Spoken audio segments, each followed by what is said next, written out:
बिस्मिल्लाहिर्रहमानिर्रहीम। अस्सलाम वालेकुम। उर्दू स्टोरी प्लस में खुश आमदीद। व्यूअर्स, आज फिर आपके लिए किसी की ज़िंदगी पर बीती सच्ची कहानी लेकर हाजिर हुई हूँ।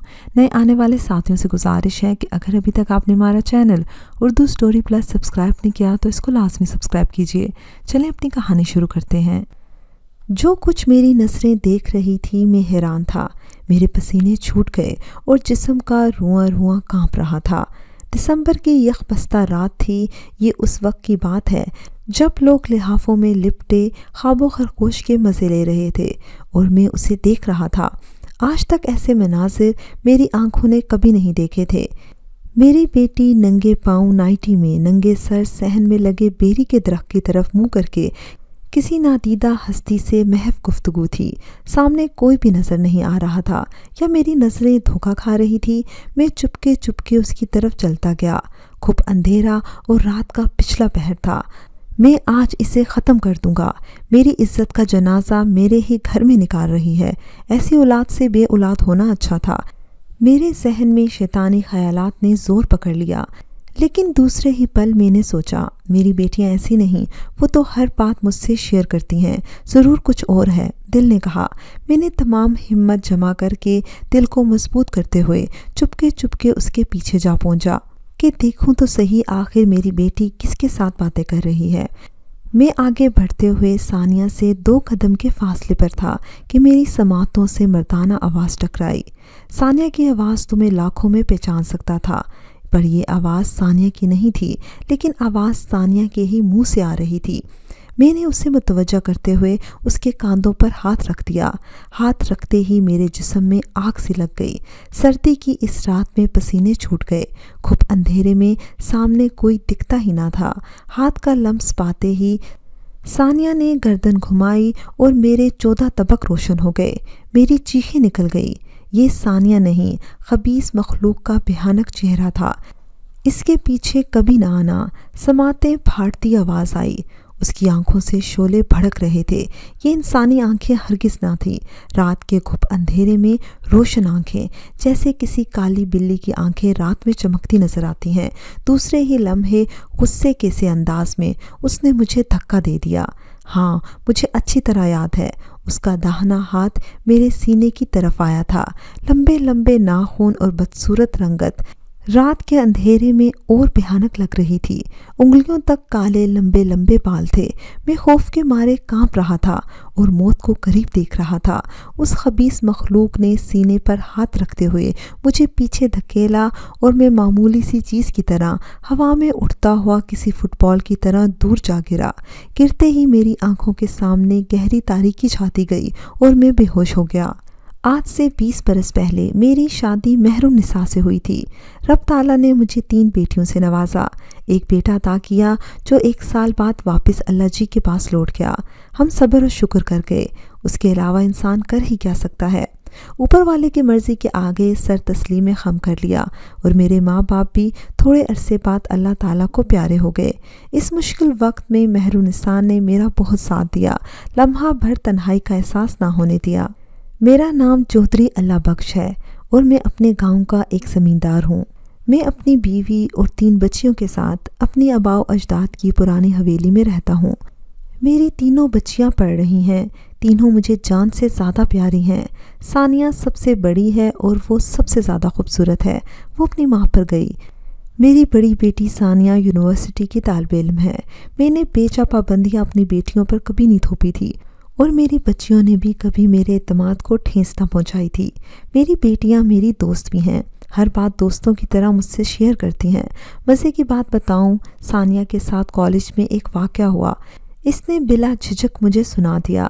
किसी लड़के ने उसको फूल पेश करके मोहब्बत का इजहार करना चाहा था। उसका रास्ता भी रोका, लेकिन सानिया ने उसे बुरी तरह झटक दिया। उस दिन के बाद पुरसरार तौर पर ना लड़का नज़र आया और ना ही फूल। मेरी बेटी सानिया बेहद खूबसूरत है और मेरी बेहद लाडली भी, लेकिन ये वो सानिया ना थी जिसने मुझे धक्का दिया था। ये तो कोई और शय थी। जब मेरी आंख खुली तो खुद को अस्पताल के बेड पर पाया। सर पर पट्टियां बंधी थी। मेरे सरहाने मेरी बेटी फरीहा बैठी थी और सानिया पाँव की तरफ बैठी मुझे घूरे जा रही थी। मेहरुन्निसा मेरी बीवी ज़ेरे लब कुछ पढ़ पढ़ कर मुझ पर फूंक रही थी। सभी के चेहरे मुरझाए हुए थे। मेरे होश में आते ही उनके चेहरों पर मुस्कुराहट फैल गई। मैं अस्पताल कैसे पहुंचा मालूम नहीं। मेहरुन्निसा ने बताया कि आप वॉशरूम के दरवाजे पर बेहोश पड़े थे और सर से खून बह रहा था जब फरीहा ने आपको देखा। वॉशरूम? मैं ज़ेरे लब बड़बड़ाया। मैंने जहन पर जोर दिया, नहीं तो वॉशरूम में तो गया ही नहीं था। अंदर के इंसान ने वावेला किया। दूसरे दिन हम अस्पताल से घर आ गए और गुजरने वाला वाक़या मैंने मेहरुन्निसा को सुना दिया। उसकी सिसकियां बंद गईं। अब क्या होगा? अल्लाह मेरी बेटी को अपने हिफ्ज़-ओ-अमान में रख, अल्लाह करम करेगा, तसल्ली रखो। मैंने उसको दिलासा दिया। वक्त गुजरता चला गया और 2 माह पल भर में गुजर गए। उस वाक़े के बाद ऐसा कोई वाक़या रोनुमा ना हुआ और मैं तकरीबन उस वाक़े को भूल ही गया। लेकिन एक रोज़ अचानक मगरिब को वॉल क्लॉक चलते चलते रुक गई। उस वक्त मैं मगरिब की नमाज़ पढ़ने के लिए टाइम देखने गया और चंद लम्हों बाद घड़ियाँ दोबारा चल पड़ीं। हैरानकुन बात ये थी कि टाइम भी ठीक बता रही थी। उस लम्हे किचन में बर्तन टूटने की आवाज़ आई, जैसे ज़िलज़िला आ गया हो। मैं किचन की तरफ भागा। कांच के बर्तन फर्श पर टुकड़े टुकड़े हो चुके थे और मेहरुन्निसा कमरे से निकल रही थी। शाम के खाने के लिए मैं चिकन लाया था। मेहरुन्निसा वो धोकर प्लेट में रख कर कमरे में अपना मोबाइल लेने आई थी। अब किचन की तरफ आई और वहाँ का मंजर देखकर वो हैरान रह गई। अरे चिकन साफ़ करके रखा था, कहाँ गया? मुझसे पूछने लगी। और ये क्या, बर्तन कैसे टूटे? और फिर हम दोनों जान गए कि क्या माजरा है। चिकन का यूं गायब होना किसी खबीस मखलूक की आमद का पैगाम दे रहा था। हम दोनों चौंक गए। ज़रूर खबीस मखलूक के कारनामे हैं। मुझे फ़ौरन सानिया का ख्याल आया। मैंने उसके कमरे की तरफ दौड़ लगा दी। सानिया के कमरे में गया तो मेरे पैरों से जैसे ज़मीन निकल गई। फरीहा और लाइबा बैठी टीवी देख रही थी और सानिया की इन्हें खबर भी ना थी। मुझे खदशात ने घेर लिया। मैं सानिया को आवाज़ें देते हुए हवेली के पिछवाड़े आ गया तो मेरे कदम ठटक से गए। सानिया वहाँ खड़ी सामने देख रही थी। उसके बाल खुले थे और शानों से नीचे तक लहरा रहे थे। सानिया सामने दीवार की तरफ किसी खास नुक्ते को देखे जा रही थी। मेरी नज़रें उसकी नज़रों का ताक़ुब कर रही थी। हवेली के बाहर कुत्तों के भौंकने की आवाज़ें आ रही थी। कहीं कोई गैर मरई मखलूक तो नहीं है? जहन में सवाल उभरा, क्योंकि कुत्ते तब भौंकते हैं जब उनको जिन्नात नज़र आते हैं। मेरे अंदर खौफ की लहर दौड़ गई। अभी मैं सानिया के करीब नहीं गया था कि वो अचानक लड़खड़ाकर गिर पड़ी। मेरे जिस्म से जैसे रूह ही निकल गई। दौड़कर सानिया के पास गया तो मेरी बेटी इर्द गिर्द से बेखबर बेहोश पड़ी थी। अपनी बेटी को हिम्मत यकजा करके बाहों में उठाते हुए कमरे तक ले आया। शोर सुनकर मेहरुन्निसा, सानिया और लाइबा मेरे कमरे में जमा हो गईं और रोने लगीं। रात ने माहौल को और खौफनाक कर दिया। सारी रात सानिया के पास जागते गुजार दी। मेहरुन्निसा और मैंने फैसला कर लिया कि सुबह होते ही किसी अल्लाह वाले के पास जाएंगे। लेकिन रात तो हम पर भारी थी। लम्हा लम्हा अज़ियतनाक गुजर रहा था। सर्दियों की रात हमने जागती आंखों में काट दी। सुबह अज़ान फजर हुई तो अल्लाह ताला का नाम लेकर आमिल को लेने चला गया। मेरे दोस्त दीन मोहम्मद ने कहा कि मैं एक अल्लाह वाले को जानता हूँ, बहुत पहुँचे हुए हैं। उनकी दस्ते शफ़क़त से रोते आने वाले मुस्कुराते लौटते हैं। मेरी बीवी नींद में चलने लगती थी, अपने बाल नोचती थी और ऊंची ऊंची गालियाँ देने लगती थी। मुझे किसी ने बाबा जी के बारे में बताया तो हम वहाँ गए। उन्होंने दम किया और सब कुछ ठीक हो गया। दीन मोहम्मद की बातों में सच्चाई थी। आखिर उसे लेकर हम बाबा जी के पास पहुँच गए। बाबा जी के पास जाकर मैंने अकीदत से सलाम किया और लब खोले ही थे कि बाबा जी मुखातिब हुए। मैं आपके आने का सबब जान गया हूँ। वाकई आप मुसीबत में हैं और मसला गंभीर सा है। साथ ही चलना होगा। ऐसा करो, इधर रुको, लंगर खाओ। मगरिब की नमाज के बाद चलेंगे। जिन्नात मगरिब को जागते हैं। उनसे पूछ लेंगे कि क्यों इंसानी मखलूक को तंग करने आए हो। मैं बाबा जी की बातों से हैरान हो रहा था। बग़ैर कुछ बताए बाबा जी जान चुके थे। मगरिब की नमाज अदा करने के बाद बाबा जी को लेकर हम हवेली आ गए। बाबा जी ने हवेली के अंदर कदम रखे तो मुझे हर तरफ धुआं ही धुआं नजर आने लगा, जैसे मेरी हवेली को किसी ने आग लगा दी हो। फिर धुआं चंद लम्हों में ख़त्म भी हो गया। बाबा जी हवेली के अंदर कदम रखते ही ऊंची ऊंची आवाज़ में पढ़ने लगे। कुरान पाक की तलावत करते ही बेरी की तरफ चल पड़े। बाबा जी बेरी के दरख्त के पास पहुंचे ही थे कि कमरे का दरवाज़ा खट से खुला और सानिया नंगे पांव दौड़ी चली आई। उसकी चाल में बेचैनी थी और आंखें शोले उगल रही थी। क्यों बच्ची को कैद किए हुए हो? क्या चाहते हो? बाबा जी ने सानिया को मुखातिब किया। मुझे इससे प्यार है, इश्क करता हूँ इससे। सानिया मर्दाना आवाज़ में बात कर रही थी और हम करीब खड़े हैरत ज़दा थे। तुम्हें ये ज़ेब नहीं देता कि इंसानों में आकर उनको तंग करो। हद से बढ़ना अजाब की तरफ इशारा है और तुम खुदा ताला की हुक्म अदूली कर रहे हो। आखिर तुम्हारे भी बच्चे हैं। किसी की औलाद को यूं तंग करके अपनी औलाद के लिए अजाब खरीद रहे हो। बाबा जी मेरे रास्ते से हट जाओ, वरना क्या जान से हाथ धो बैठोगे। चलो आजमा लो, जो जीता वही सुल्तान। बाबा जी ने कुरानी आयत पढ़नी शुरू कर दी। सानिया तड़पने लगी। मुझे छोड़ दो, मैं तुम्हें माला माल कर दूंगा। रिश्वत देना तुम भी सीख गए हो, बाबा जी ने जिनके जवाब में कहा। एक शर्त है, मैं तुम्हें छोड़ दूंगा। कैसी शर्त? तुम इस लड़की से प्यार करते हो तो इसके सामने आकर इजहार मोहब्बत करो। अगर इस लड़की ने तेरी मोहब्बत को मान लिया तो मैं तुम्हारे रास्ते से हट जाऊंगा। नहीं, तुम जानते हो कि मैं असली रूप में नहीं आ सकता। इस शर्त के अलावा दुनिया की जो शर्त कहोगे मंजूर है, मगर सानिया मेरी है, मैं इसे हासिल कर रहूँगा। तुमने गलत रास्ता इख्तियार किया है, तुम सज़ा के हकदार हो, मैं फिर भी रियायत दे रहा हूँ। अगर सानिया तुम्हारी है तो इसका इकरार सानिया खुद करेगी। अगर शर्त मंजूर है तो असली रूप में आना होगा, वरना इसे आज़ाद कर दो। पापा जी ने जिनसे कहा। नहीं, मैं असली रूप में नहीं आ सकता। अगर सानिया के सामने आकर इजहार मोहब्बत करना है तो किसी और के रूप में आ सकता हूँ। बाबा जी ने सोचते वाले अंदाज में कहा। नहीं मानोगे? अच्छा ठीक है, अगर तुम सच्चे हुए तो कामयाब होगे। तुम जिसके रूप में भी आओ, सानिया के वजूद से निकलकर उसके रूबरू आना होगा। मुझे शर्त मंजूर है, लेकिन थोड़ी मोहलत दो। हाँ, मोहलत है। रात 12 बजे तक तुम्हारे पास वक्त है।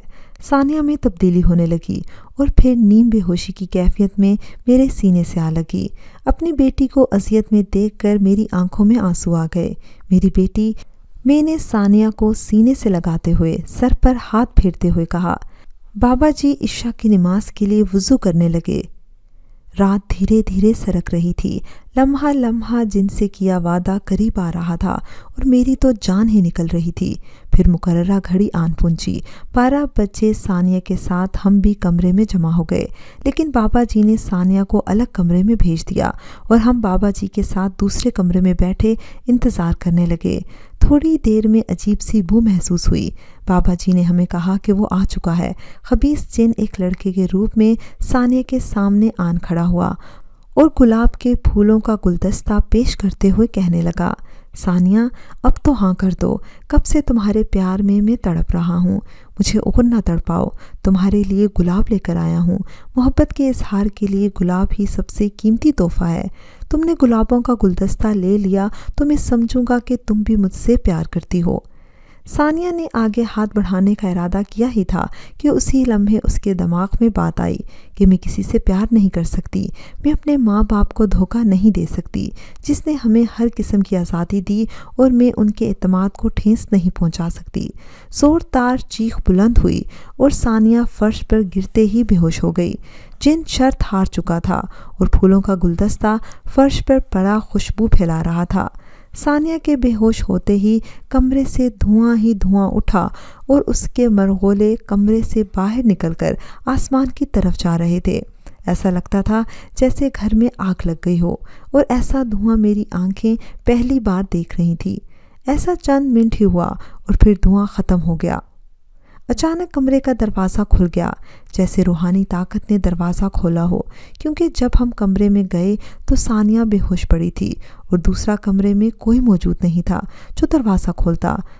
बाबा जी ने सानिया पर पानी छिड़का, जो दूसरे कमरे में बैठे कुरान पाक की सूरतें पढ़ पढ़ कर दम करते रहे थे।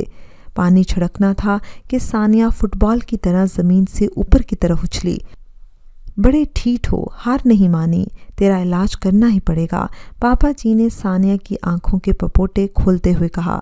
अभी तेरा इलाज करता हूँ। फिर बाबा जी कुछ पढ़ते पढ़ते रुक गए। ये हुई ना बात। सानिया ने आंखों को जंबिश दी तो बाबा जी बोल उठे। آخر تم نے ہار مان ہی لی۔ مجھے پتا تھا تم ہار مان جاؤ گے کیونکہ تم سرکش تھے۔ رب کا کلام سچا ہے، اب جا ہی رہے ہو تو اپنی کوئی نشانی بھی دیتے جاؤ۔ بابا جی بظاہر ثانیہ سے مخاطب تھے، لیکن وہ تو جن سے محض گفتگو تھے۔ ہم ثانیہ کے پاس کمرے میں ہی تھے کہ باہر زوردار دھماکہ سا ہوا، جیسے طوفان آیا ہو، اور اس تیز طوفان میں درخت جڑوں سے اکھڑ کر زمین پر آ گرے ہوں۔ ہم باہر نکلے تو صحن میں لگا بیری کا درخت گرا پڑا تھا اور اس کی جڑیں زمین کی تہہ کو چھوڑ چکی تھی۔ لو اللہ بخش، سب خیر ہو گئی، اب وہ کبھی نہیں آئے گا۔ صبح غریبوں میں خیرات بانٹ دینا، ثانیہ بالکل ٹھیک ہو جائے گی۔ اور ہاں، شام کے وقت بچوں کو درختوں کے نیچے نہ جانے دیا کرو، خاص طور پر بیری کے درخت کے نیچے۔ جنات بیری پر خوشی سے بسیرا کرتے ہیں۔ یہ جن بچپن سے ثانیہ کا عاشق تھا۔ شاید تمہیں یاد ہو جب مغرب کے وقت ثانیہ کھلے بالوں کے ساتھ یہاں کھیلتی تھی، بیری کے ساتھ بندھے جھولے پر جھولے لینے آتی تھی اور تم صحن میں بیٹھے چائے پی رہے تھے۔ اسی وقت جن کی نظر اس پر پڑی اور وہ عاشق ہو گیا۔ حالانکہ وہ شادی شدہ تھا اور اس کے بچے بھی تھے۔ میں نے اس کے بچوں کو دیکھتے ہوئے اسے زندہ چھوڑ دیا ہے۔ اس نے وعدہ کیا ہے کہ اب وہ کبھی ثانیہ کو تنگ نہیں کرے گا۔ اپنے بچوں کے ساتھ ہمیشہ کے لیے یہ دنیا چھوڑ کر وہ چلا گیا ہے۔ اس کے ساتھ ہی بابا جی نے اجازت چاہی اور جانے لگے۔ میں نے بابا جی کا شکریہ ادا کیا اور نذرانے کے طور پر کچھ رقم ان کو تھمانی چاہیے، لیکن بابا جی نے رقم لینے سے انکار کر دیا۔ اللہ بخش، میں نے رب کی رضا کے لیے کام کیا، یہ رقم غریبوں میں بانٹ دو۔ جو اپنے آقا کی رضا کے لیے کام کرتا ہے اسے کسی چیز کی حاجت نہیں رہتی۔ بابا جی چلے گئے اور اب اس واقعے کو کئی سال بیت گئے ہیں۔ ثانیہ کی شادی ہو چکی ہے اور اپنے گھر میں بے حد خوش ہے۔ آج بھی میں اکثر حیرت زدہ رہ جاتا ہوں کہ اس سائنٹیفک دور میں بھی ہم جنات وغیرہ سے پیچھا نہیں چھڑا سکے۔ ویورز، مجھے امید ہے کہ آپ کو ہماری آج کی کہانی پسند آئی ہوگی۔ کمنٹ سیکشن میں اپنی رائے کا اظہار لازمی کیجیے گا۔ اگر ابھی تک آپ نے ہمارا channel Urdu story plus subscribe نہیں کیا تو اس کو لازمی سبسکرائب کیجیے اور ساتھ لگے بیل آئیکن کو بھی پریس کر لیں تاکہ آپ کو ہماری ہر نیو ویڈیو کی نوٹیفیکیشن بھی ٹائم پر ملتی رہے۔ اگلی ویڈیو تک اجازت دیجیے۔ اللہ حافظ۔